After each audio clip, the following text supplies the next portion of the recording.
So నేను last వీకెండ్కి మా friend వాళ్ళ ఇంటికి వెళ్ళిన బర్త్డే పార్టీకి అని అక్కడ వాళ్ళు కరివేపాకు చికెన్ చేసిండ్రు. నేను పోయేసరికి హాఫ్ ప్రాసెస్ స్టార్ట్ అయ్యింది. బట్ నేను నా వాయిస్ తోటి మీకు కవర్ చేస్తా రెసిపీ ఎట్లుంటుందో.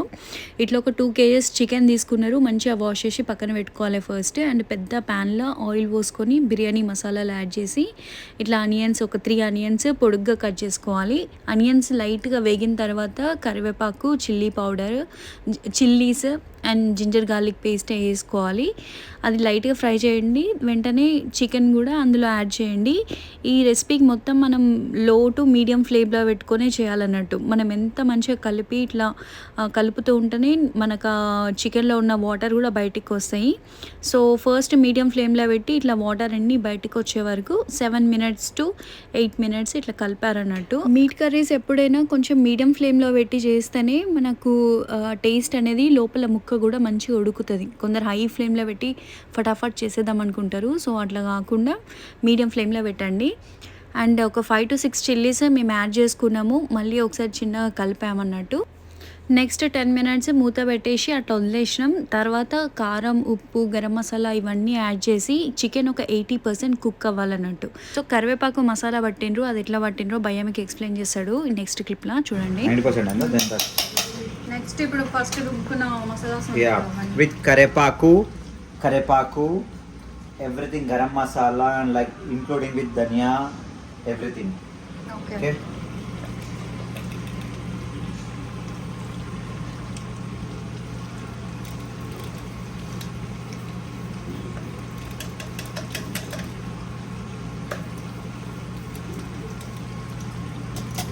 కరేపాకు చికెన్ అంటే చికెన్ మీద మొత్తం కరేపాకు ఉంటుంది అనుకున్నా, కానీ పౌడర్ కొట్టింది కదా మంచి ఫ్లేవర్ వస్తుంది.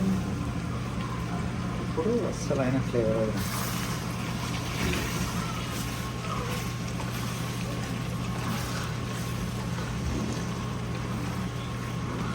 ఇంట్లో రూమ్లో అందరు హెయిర్ ఫాల్ అంటున్నారు అని చెప్పేసి ఇవాళ నేను కరేపాకు చికెన్ చేసినాను. లేకపోతే నేను కరేపాకు చికెన్ సైడే పోకపోతుండే. సో విన్నర్ కదా కరివేపాకు మసాలా పౌడర్ ఎట్లా కొట్టినరో. కానీ నేను మళ్ళీ ఒకసారి ఎక్స్ప్లెయిన్ చేస్తా. ఒక ప్యాన్లో బిర్యానీ మసాలాస్ ఉంటాయి కదా, లైక్ షాజీరా, ఇలాచీ, దాల్చిన చెక్క, లవంగం ఇవన్నీ కొన్ని తీసుకొని స్పైస్ లెవెల్స్ బేస్ చేసుకొని కరివేపాకు ఒక చిన్న బౌల్ వాష్ చేసినవి అందులో యాడ్ చేయండి. ఒక 2 spoons ఆఫ్ ధనియా కూడా యాడ్ చేసి లో ఫ్లేమ్లో కొంచెం వేయించి దాన్ని పౌడర్ కొట్టండి.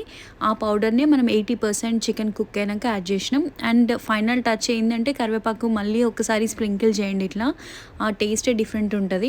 లాస్ట్ ఒక 5 minutes మూత పెట్టేసి లో ఫ్లేమ్లో వదిలేసేయండి. మీకు అట్లా ఆయిల్ పైకి తేలాలి. అండ్ కరివేపాకు అండ్ చికెన్ కూడా ఇట్లా మంచిగా కలిసిపోతాయి అన్నట్టు ఆ మసాలాస్లో.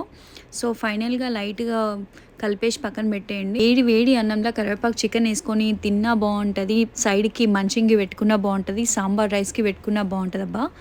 ఓకే ఫైనల్గా టేస్ట్ టైం చూసేద్దాం రండి. టేస్ట్తోనే చెప్పేయచ్చు కరివేపాకు చికెన్ మస్తు ఉందని. ఇవాళ నేను రివ్యూ ఇస్తాను కరివేపాకు చికెన్కి. చిన్న బయట తీసుకున్నాను.